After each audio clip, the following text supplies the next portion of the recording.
It's a really good opportunity for drivers and owner-operators and fleet owners to be able to network, but to also be able to share their knowledge and a lot of these sessions with different peers in the industry, and then also vendors and professionals in different parts of finance or equipment or things like that. And they're able to get that all under one roof because really, you learn what you learn hanging out at the truck stop or sitting in a driver's lounge or talking on the CB maybe. On the job training. Yeah, but really here you get to look at a lot of different avenues, a lot of different venues and things in one place, different equipment, technology, just a lot of different things that you can do in one place in one weekend that you really can't do anywhere else in our industry.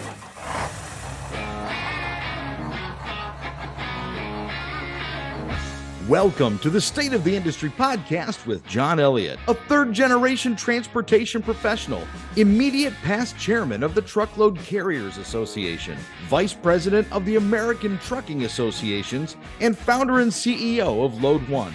And me, your host, Brandon Baxter. We've spent more than 2 decades in the industry. We've experienced driver shortages, truck shortages, recessions, financial constraints, technological advancements, and legislation. Yeah, we've seen it all. This is trucking news for the drivers and professionals on the ground. This is opinion and insight from the inside. This is the State of the Industry podcast. Welcome to the State of the Industry podcast with John Elliott. I'm your host, Brandon Baxter. This is a series dedicated to discussions pertaining to the trucking industry and featuring commentary by the CEO of Load One and immediate past chairman of TCA, John Elliott. John, thank you so much for joining me here in your booth at the 2023 Expedite Expo. Well, thanks for crashing our pad here, Brandon. I'm glad I'm glad I could be here. As I've said many times in the past, and of course we had discussions alluding up to the Expo, all of the years that we've each attended.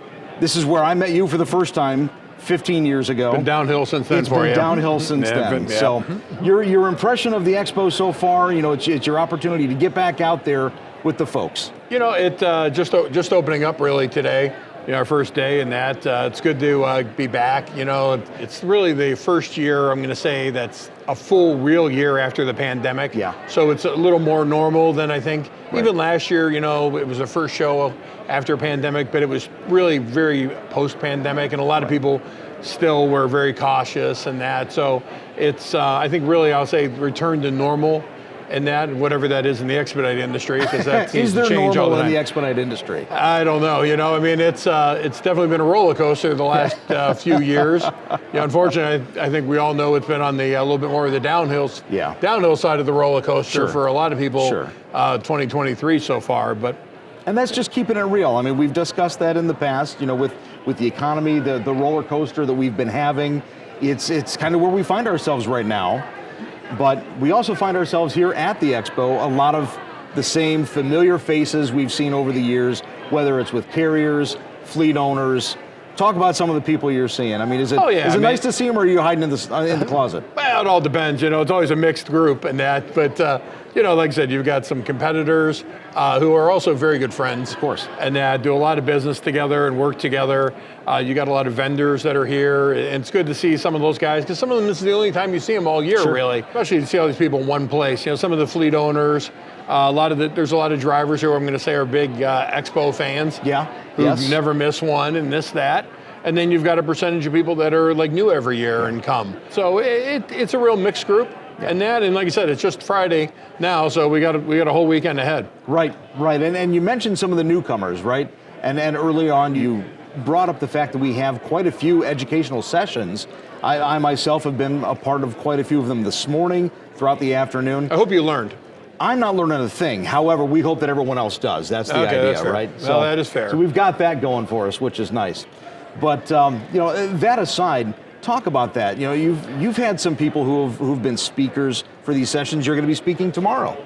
It's a really good opportunity for drivers and owner-operators and fleet owners to be able to network, but to also be able to share their knowledge and a lot of these sessions with different peers in the industry, and then also vendors and professionals in different parts of finance or equipment or things like that. And they're able to get that all under one roof, because really, you learn what you learn hanging out at the truck stop or sitting in a driver's lounge or talking on the CB maybe. On the job training. Yeah, but really here you get to look at a lot of different avenues, a lot of different venues and things in one place. Different equipment, technology, just a lot of different things that you can do in one place in one weekend that you really can't do anywhere else in our industry. Right. I mean, other truck shows are very general.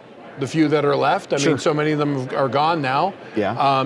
But a couple of the larger Expedite guys were like, for instance, we're at Louisville, Mid-America. Right. But we're very watered down when it's 98% big truck. Yeah. Semi, standard trucking. So this really lets us define our space better and specialize on Expedite. Sets us apart from the rest of the industry, right? Agreed. Yeah. And speaking of, I mean, in terms of the Expedite Expo itself, I know you've been here. You've been a lifer. I mean, it's safe to say you've been a lifer. My first one was the last one at the Woodhaven truck stop, the Detroiter, and that was outside. I remember it was like, please don't rain, please don't rain. We just had gotten into Expedite. I remember we made the big move and we sponsored Joey Holiday. Joey Holiday. I'm not sure if that guy's still around. Probably is. He was a trucking singer that stuff. I got a CD. I had one. Yes. Okay. I thought maybe you had a mixtape or something, from him. Joey Holiday's hits. And that best of collection and that stuff. I mean, then obviously we went to Wilmington, Ohio, then Lexington, Kentucky. Then now we've been up here in Fort Wayne for a couple years. How many of those Expo iterations can you recall specifically where maybe something really stood out to you over the years? And I know I'm putting you on the spot with that. Oh, it's okay. I think we've watched it change as the industry's changed. Right. A lot of memories and that, different people and that, Lawrence back in the day. Yeah. I mean, I think a lot of us have made a lot of friends, lifelong friends, relationships and things like that really were spawned at the Expo. And that, I think the Expo's continuing to evolve. Yes. As our industry changes, the Expo seems to have changed along with it. In some ways, it's a little timeless. It's nice to have that knowledge that it's going to exist, right? That you can count on it once a year. That we can all get together. We've all got the opportunity to continue to educate, fellowship, if you want to call it that. Yep. Seeing those familiar faces. Yeah, without a doubt. So, John, I've been wanting to ask you this, okay? And I did bring note cards. I'm a tourist. I don't really like long walks on the beach. I'm not a fan of sand. Well, that's too bad because I like having my feet in the sand and I like looking at it. Really string out a conversation. I can do it at poolside. Margaritas all around. So obviously new and this year joining the Expo, we've talked about it off camera here, the Crossroads of America Trucking Show. What it's meant to do is really to expand the reach of the Expo to hopefully include over-the-road and truckload carriers. Now, I'm framing this question with the idea that with your experience as TCA chairman, how beneficial can a show like that be by combining it with the Expo or setting it aside and saying, hey, we've got two separate? And again, I know it's on the spot, but... On a personal basis, I think they're really two separate things. Sure. You were in recruiting once upon a time. Expedite is a very specialized thing, and a lot of drivers don't make that jump from standard trucking to Expedite very well. It's a hard jump. So I think sometimes it could water down. Yeah. I mean, but again, more people, it brings opportunity, more vendors and that. So there's offsetting factors in that. So I guess we just have to see how that would play out. But I can see pros and cons to it. I think something that's special about this is the fact that it's focused on Expedite. Yeah. And the other shows are the opposite. They're a blended show. Right. And as piggybacking off of that, and as we've discussed before, the Expedite industry itself is such a niche industry to the trucking, overall landscape. It is. And I think, a little bit of the problem is, the show's changed in size over the years. Sure. Because I think the carrier base has changed in size. Yes. I think, if you go back in time 7-8 years, there were a lot more, I'll say, medium-sized carriers than what there are. I think now it tends to be there's a certain number of large providers like us.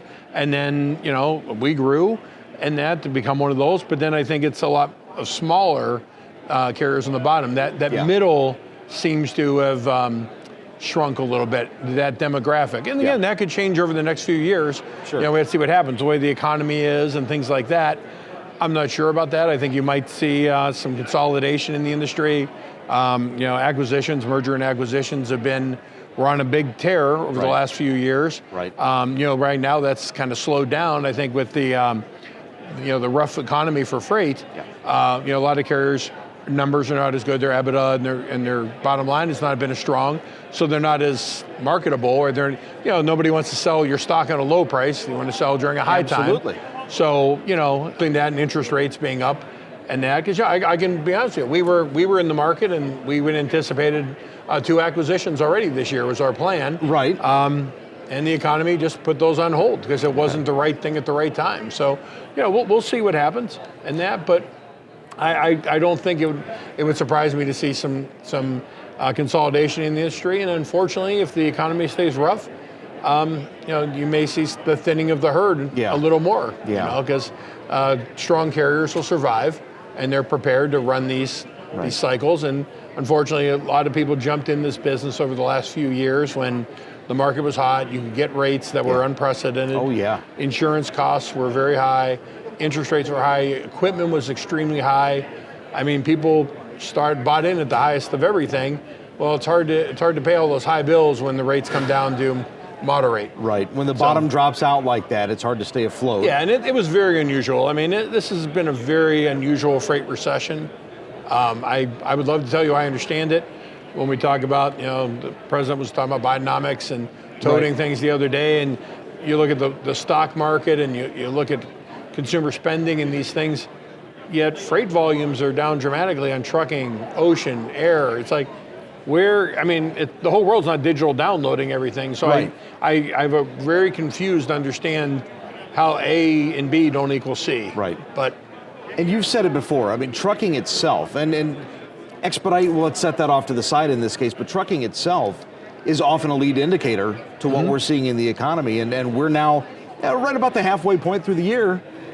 What are you thinking right now? What are you seeing? Where do you feel we're at? If you look at, if you step back from Expedite to more general trucking, I think we've stabilized, over the last 5 to 6 weeks. Okay. The data is saying that we've stabilized. I think we're going back to a little bit of pre-pandemic, more traditional freight market where first half of the year was always soft, and July was the automotive down. Then the second half of the year was your gradual build back up. Your gradual build back up all the way into the fourth quarter, and I feel like that's where it's going again. Okay. That we're kind of returning back to pre-pandemic norms with freight patterns. Okay. I hope.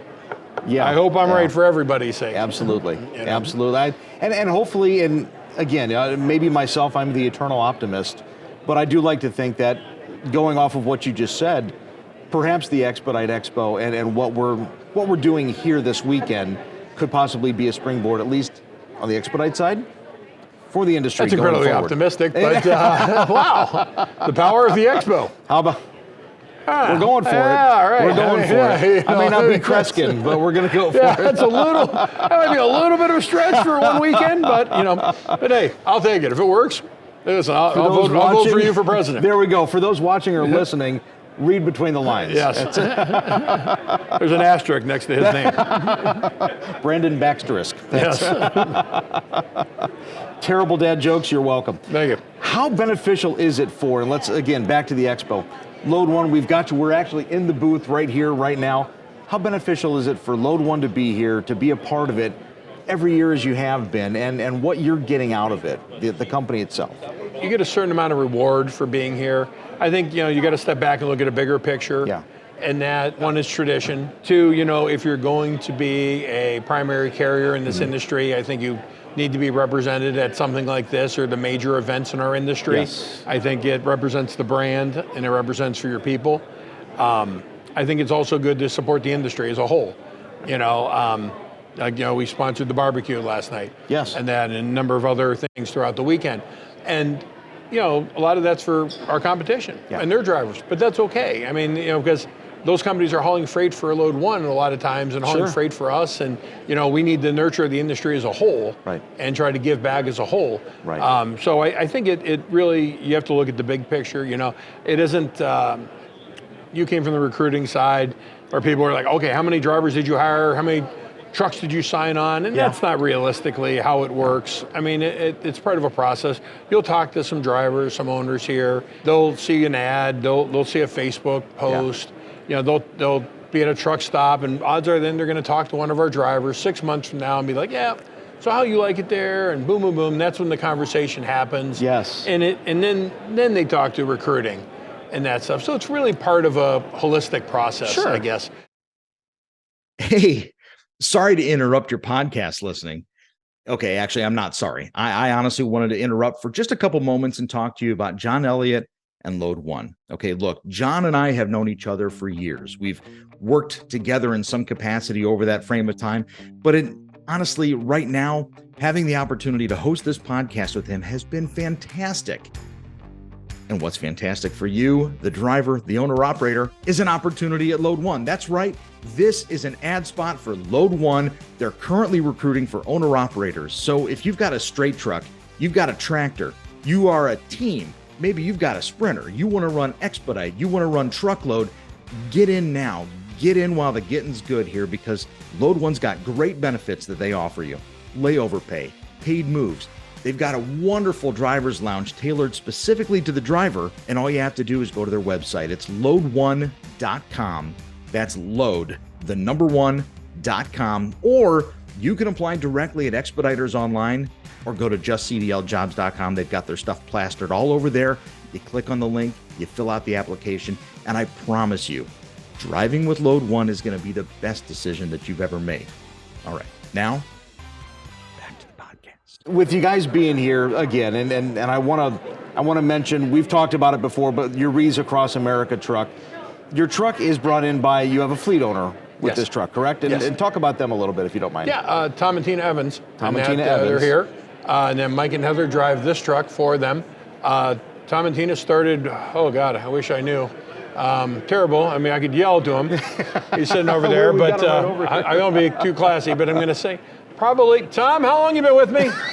Tom? Where we got Tom? There he is. How long you been with me? Sorry. I'm sorry. How long you been with me? 12 years. Okay. 12 years. That was totally what I was going to say. It was 12 years. I have no idea. But no, Tom and his wife came over to us from another carrier, and that with one truck. They were, husband and wife owner operator. They now got a fleet, I think somewhere in the area of 9 or 10. Okay. I could be wrong. Pretty modest. Yeah. Yeah. Grown with us. Most of our fleet owners really came on with us with one truck or one or two and have grown. We don't tend to recruit the big fleets away. Right. Not our business strategy. Never been our point of success. You got to find what works for you. Yeah, we've worked well with growing internally. But so this truck, for years, Heather and Michael have been part of the honor guard on the convoy to Arlington that comes out of Maine. It's limited to, I think, 9 semis. There's some state laws. Okay. This is not a semi, so this becomes unit number 10. They haul the ceremonial wreaths. So they'll stop along the way as the convoy hits different landmarks and monuments, and they'll get the wreaths ready. Heather always has them prepped and set to give to the charity, to do the ceremony at there. Then a lot of times they'll break off and do special things. Like one year, we had to put the truck onto the barge to take it over to the Statue of Liberty over to Ellis Island. It was hauling like I'm going to say it was probably a 25-foot giant wreath that the governor of New York was putting at the Statue of Liberty. Wow. We'll haul the wreaths that go to the Pentagon, and that from 9/11 to go on the fence at the Pentagon. Okay. And they'll haul the wreaths for like the JFK grave, the Tomb of the Unknown Soldier.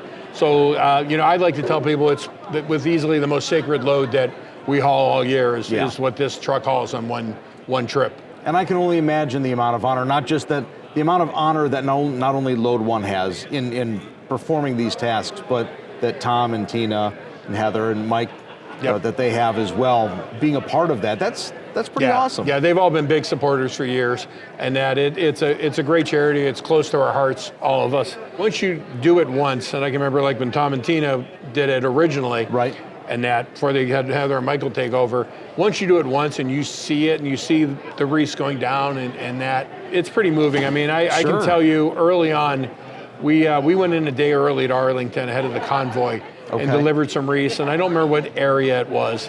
But this is when the Middle East was still much more of a combat hotspot. And it was the area for the newly fallen. Okay. And so they wanted to do a little private deal that those families could place their wreaths the day before the 20,000, 50,000, 100,000 people being there.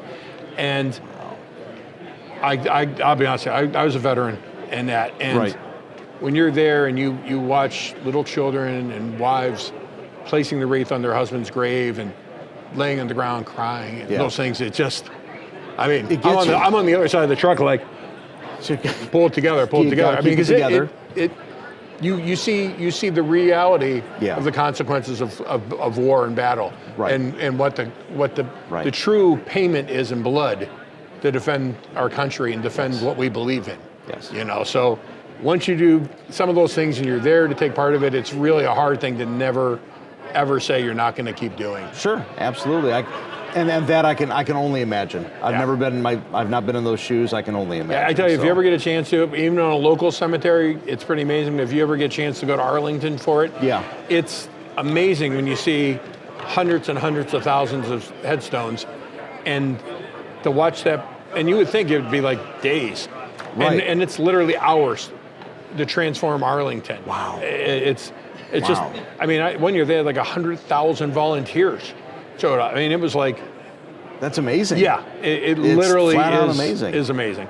Truly. And so what we have on the wrap on the box, this is obviously taken from Arlington. Right. Yep. Wow. Was this the first year that you did it? No, I don't remember what year this picture was from. And they put it together, blended it in. Our graphics people. And it looks great. Yep. Not the first time we've seen it. We saw it at Matt's. She's a known truck. Right. Absolutely. She's a well-known vehicle. Every bit as much as you've got your iPhone here. Yep. We've got the big iPhone over here. We've talked about that. We love showing off our technology. Let's talk about that for a quick second. Your technology. What's really been the big thing that the drivers are into right now? What is helping them the most, do you feel? It's amazing how fast technology evolves, and we really have become a very tech-centered company.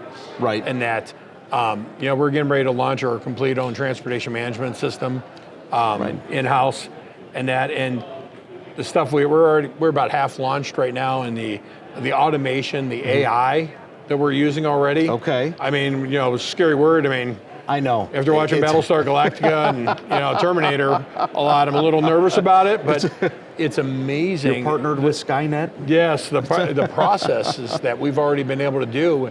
And I look at the benefits for the driver, like the driver app, but then I'm looking at it as we automate internally, the things that we're able to do so much faster and so much more powerfully than what we could do before.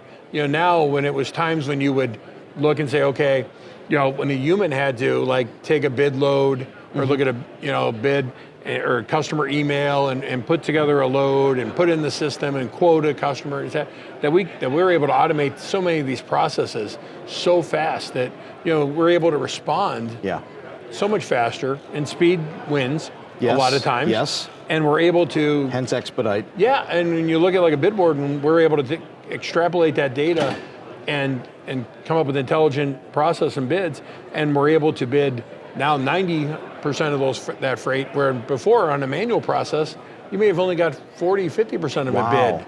Wow. So I mean, it's really a transformational thing. Which ultimately is going to pan out well for the drivers, right? Yes. That's at the end bottom of the line. day. At the end of the day, yes. I really think it's going to be a game changer, especially for our fleet. I think right now, unfortunately, good and bad of it being slower. Yeah. They're not seeing that real effect of that yet, but that's okay. It's letting us work through the process and get it rectified. Iron out the bugs before the spigot gets turned back on. So I think, you look at things like that. You look at taking like rating engines and dynamic rating engines and putting AI on that to try to optimize the bids and look at our win rates and our loss rates and try to optimize where we put our pricing versus someone in a seat just saying, I think I'm going to bid this. I mean, it's really incredibly evolved compared to where it was 5-10 years ago. Oh my gosh, yeah. Even just 10 years ago. Yeah, I mean, when the system goes down, it's kind of funny. We go, okay, we're going to have to go old school. And you start to realize, like, half the people in the office have no clue what old school is. Right. You know, they don't know. Like, so we have to manually sign in. You have to do this. They've never seen it, and you take for granted because, you know, your older staff and that's how they came from. Exactly. I admit today I don't know how to create a load in the system. I've tried it. I've tried it in the past. A couple different stops that I've made where I've tried to learn from that perspective, that side of things, and at least all I know is I can have a conversation with the driver about it. Yeah, that's about it at this point. But I mean, it sounds like you guys are making strides. And as you said, without a doubt, we intend to be the most tech-forward expedite company in the industry. I love that, and the fact that, as you pointed out, you know, right now, kind of, you know, it's the slow period. It gives you that opportunity to really dig deep. Yeah, that was actually one of the big pluses of the pandemic. Yeah. For us, it really, we had a roadmap, we had a plan, and when the pandemic happened, it suddenly, well, it slowed everything down to a crawl for a while there. Right. So it really let our tech team work with our staff, because your staff's always busy, so and they'll work with the tech guys a little bit, but when they actually were dead, slow, you know, they had a lot of time, and then they got excited about it. Of course. They started to really see what's possible. Something new. Because things you didn't, they're like, well, I'm like, why didn't you guys ever ask that? They had no idea that was even possible. Right. You know, I didn't know we could go on here and they could go to a website and pull something and bring that data back and internalize this and, you know, the APIs, and there's so many things now. It's just really, and it's just evolving so fast. You know, AI, just like I said, I look at, you know, it's a big buzzword right now, but I mean, you know, when it scares people. Yeah, rightfully so. Sure. I mean, there are some scary parts about it, you know, and I think even our staff sometimes worried, well, we have a job. I'm like, no, the idea is we can grow, and, you know, we create better jobs, you know, and things like that. Yeah. Versus people entering doing what I would call dummy data entry work. You know, that's not the best use of strong talent. No. Put your best people where they belong. Yep. And then let the AI do its thing. Yep. To that extent. I totally see where you're going. And that's exciting. Yeah. It's very exciting. Yeah, it is. Awesome. It really is. It's exciting to watch the process, watch the evolution. You know, I've just watched the evolution of our company over a few years with it, and it's night and day. Yeah. Night and day. You know, it used to be you'd walk in and dispatch was so loud with phones ringing. Now it's like quiet. Like nobody calls anymore. Everybody's electronic. Everybody emails. I mean, I cannot imagine nobody picks up the phone and calls anymore. Everything's email. Everything's a message. Everything's an API integration or feed. Yeah, it's almost eerie how quiet things are. Right. Yeah. I honestly, the last time I had worked in-house with a company, with a carrier, it was everything you just described: the loud, the phone ringing, the screaming, the yelling, the welcoming. You're worried of the about workstations having walls to separate, and now now it's like wide open. And our great fear was, oh my God, it's gonna be so loud. Not at all. Wow. That's awesome. That is very good. Well, hopefully that continues. Hopefully that's a trend that continues moving in the right direction for you and for the rest of the expedite industry. And as I said before, I think that or Arnold Schwarzenegger shows up and you know all goes awry. But, you know. I mean, we might need the governor right about now. Well, John, I appreciate you being here with me here at the Expo. Thank you very much. Is there anything else that you'd like to touch on before we call it a show? No, I hope everyone enjoys the Expo. It's a good time. You know, I know we got casino night tonight. That's right, so big night. A lot of people are looking forward to that. That's big always winners. been a big event. You know, winner, chicken dinner. So. Barbecue dinner. Yep, last there night. we go. Awesome. Well, John, thank you again very much for coming out. And thank you all for joining us for the State of the Industry podcast with John Elliott. I've been your host, Brandon Baxter. Join us next time as John and I continue the conversation, all topics transportation. And don't forget to check out ExpeditersOnline.com and JustCDLJobs.com for access to over 150 carriers who are actively hiring, and that includes Load One. Until next time. This has been the State of the Industry podcast with John Elliott. For more information on Load One and how to apply for one of their posted job opportunities, go to load1.com. That's load1.com. And as always, be sure to check out our show notes for more information regarding Load One, Expeditors Online, JustCDLJobs.com, and any other tidbits that were mentioned during our show. Until next time.